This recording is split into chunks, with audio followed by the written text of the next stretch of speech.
Welcome to OState Daily. Casey Porter here. So glad that you decided to tune in. Hey, it was a very, very disappointing way to end what was otherwise a really good season. I don't think Oklahoma State fans quite understand the amount of adversity, just the amount of different moving parts that this team this year had to overcome and deal with and figure out a way to move on from. So, hey, nobody's making excuses. Nobody is happy with getting beat out of regionals for the third year in a row at home. By the way, OkState, there was a little over 4,000 people on Monday, a little over 5,000 people on Sunday.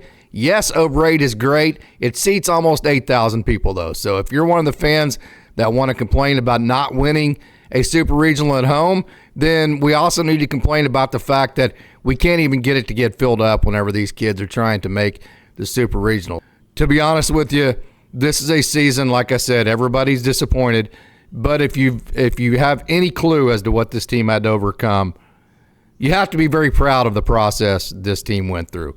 You're talking about a pitching staff that Rob Walton took a transfer from High Point, a JUCO transfer, a transfer from Wichita State, which isn't a very good baseball program right now, and a transfer from Penn State, who has never really had a whole lot of expectations to begin with in college baseball. He took all of those guys, he messed them together into the best pitching staff in the Big 12. Just know that Rob Walton did maybe the best job of any pitching coach in the United States of America, taking all those transfers and turning them into the best pitching staff in the Big 12. Also know this, one thing that I do hear even from very rational fans is, hey, something has to change. I don't disagree with you, but a lot of times in baseball, what that is it sucks. I mean, losing sucks. It's no fun, but there's not always a situation to where you can go, okay, well, we need to change that or fix this. Now, let's get into some of the nitty-gritty. Since 2019, the last time the Oklahoma State Cowboys made a super regional, of which I was there at Dan Law Field. I watched the pass ball score on the Saturday night game, of which after that everybody felt like we were going to win the Sunday game. I watched Oklahoma State take the lead in the 8th inning of that game, give the lead up. That was very disappointing. Having said that, since then, the last time Oklahoma State has made a super regional, know this. Here have been the assistant coaches that are no longer on staff. James Valade, Marty Lees, Justin Seeley, Matt Holliday, and Robin Ventura. So the one thing I hear is, well, Josh needs to change this. Josh needs to change that. Maybe not at the top, but he needs to change something in his. Well, he has, okay? I mean, that's 5 assistants. Those are 5 high-quality, high-caliber. You can't go to the Dallas Metroplex and say the name James Valade in a baseball arena and people not go, oh, wow, that dude's a stud. You can't do that, okay? He is a great baseball coach. He produced a son in Ryan Valade that is a high-level professional. I think Matt Holliday and Robin Ventura speak for themselves. Josh has put these hitters at Oklahoma State since 2019, since the last time we made a super regional. He has put them in front of the greatest hitting instruction, not in college baseball, in all of baseball. Nobody knows more hitting about nobody knows more about hitting than Robin Ventura. Nobody knows more hitting and has worked with higher level hitters than Matt Holliday. Cody Bellinger made a trip to Stillwater, Oklahoma after he had a couple of very down seasons with the Dodgers. Okay, after having the great season to start out with there, then he started struggling. He came to Stillwater to work with Matt Holliday and completely turned his fortunes around, and will give Matt Holliday credit for that. Joey Gallo, ask him about Matt Holliday, who is a longtime Major League professional. Matt Holliday has worked with Marcus Brown. He's worked with several different Oklahoma State hitters and turned them into professionals. So when you want to say, hey, Josh needs to do this, he needs to make changes with this and that, just know since 2019, the last time the Oklahoma State Cowboys made a super regional, Our hitters have had access to the greatest hitting instructors, not just in college baseball, but in the entire game. Just know that our pitchers came from High Point, they came from Penn State, they came from Wichita State, they came from JUCO, and they were instructed by Rob Walton, the pitching coach, into becoming the best pitching staff in the Big 12. What changes? He's made changes. He's made 5 changes in the assistant coach ranks. He's put the kids in front of the best instruction in the game, period. He brought back Victor Romero, which if you've ever seen Victor Romero work, Victor Romero is a stud. Don't believe me, if you ever catch one of the players on this team around campus, just stop and ask them what they think about Victor Romero. The dude is a stud. Go watch one of the camps that are coming up at the end of June. You tell me if Victor Romero is not a stud.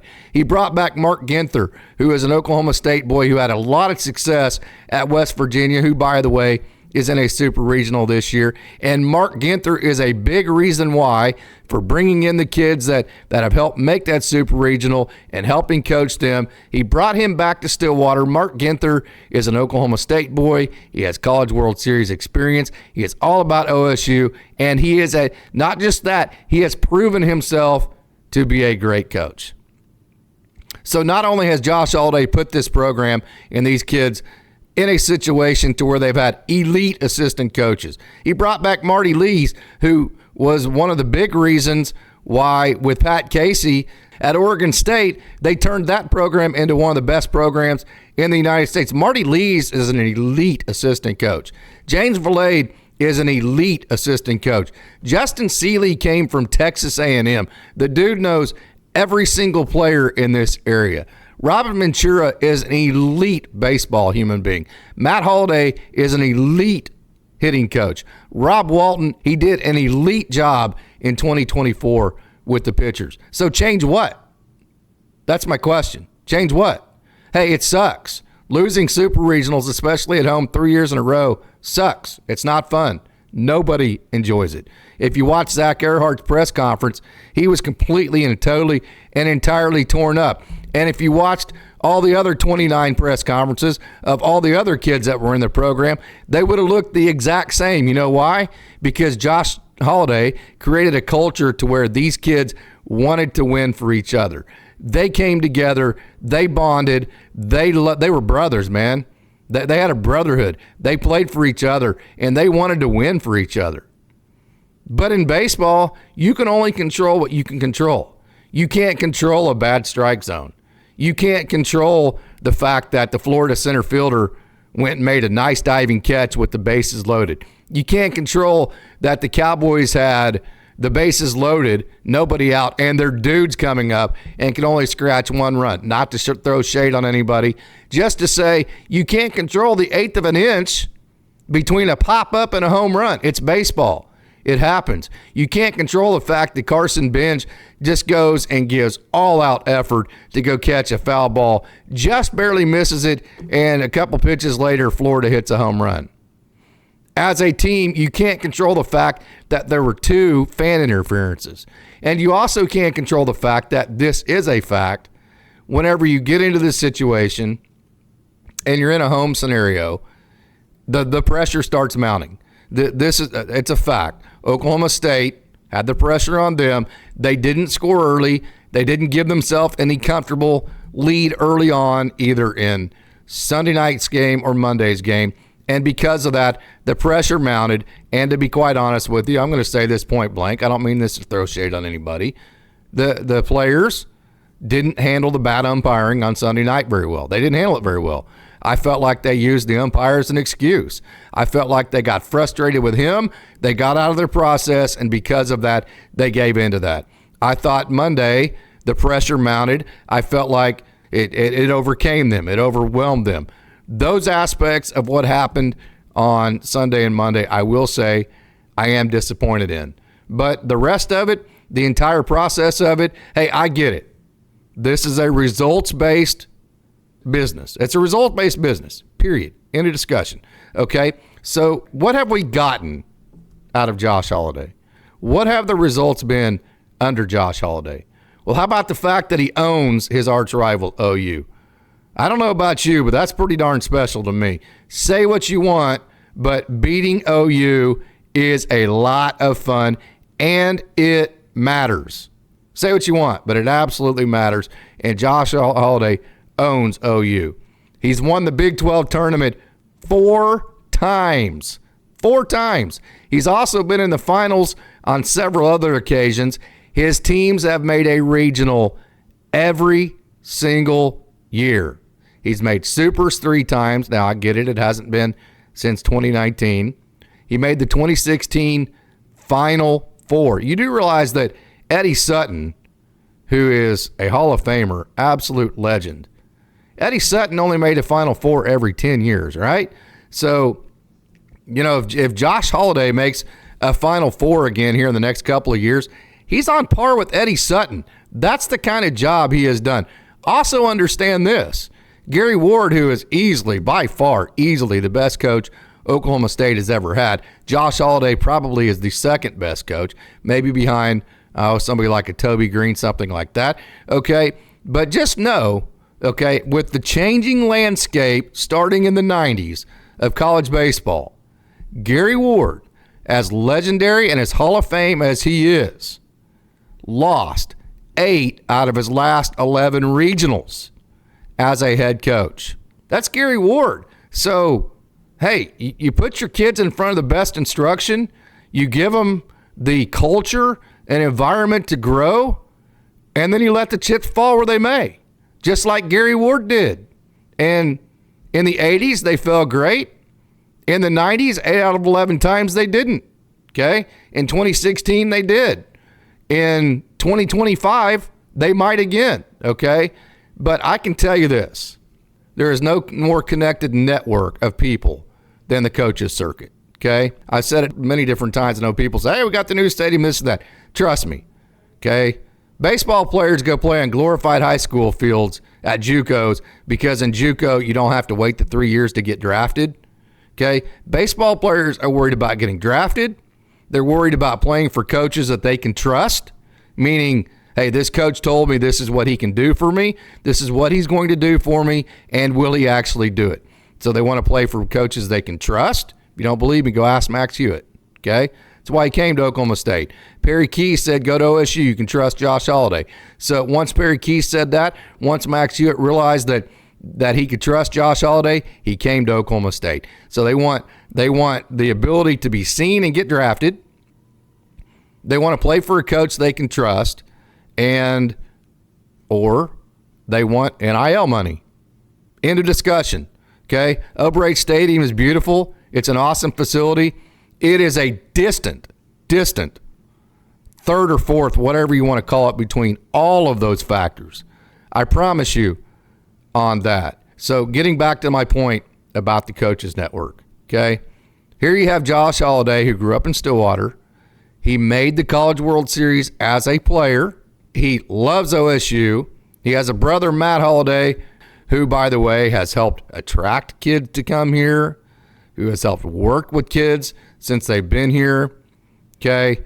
And he's won the Big 12 title. All of that success that I mentioned before, made the postseason every single year, beat OU, done all of that.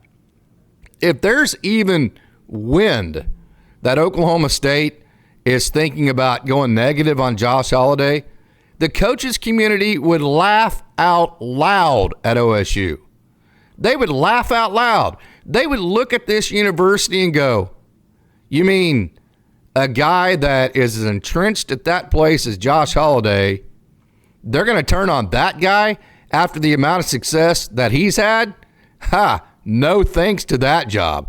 I promise you, if OSU, and they won't because the people in charge are way too intelligent. I get it. It's fans, and fans is short for fanatics.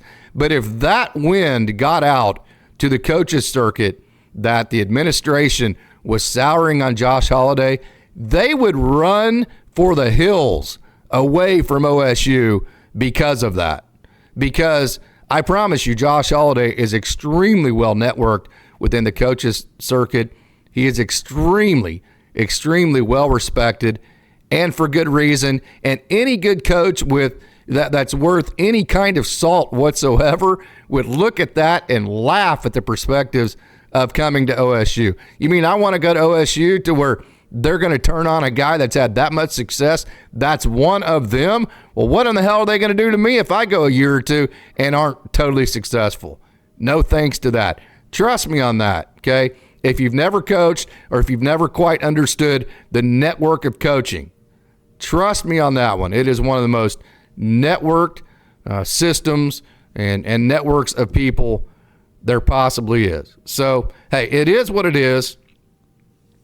Again, I'm going to say it. It sucks. But let's have some perspective, okay?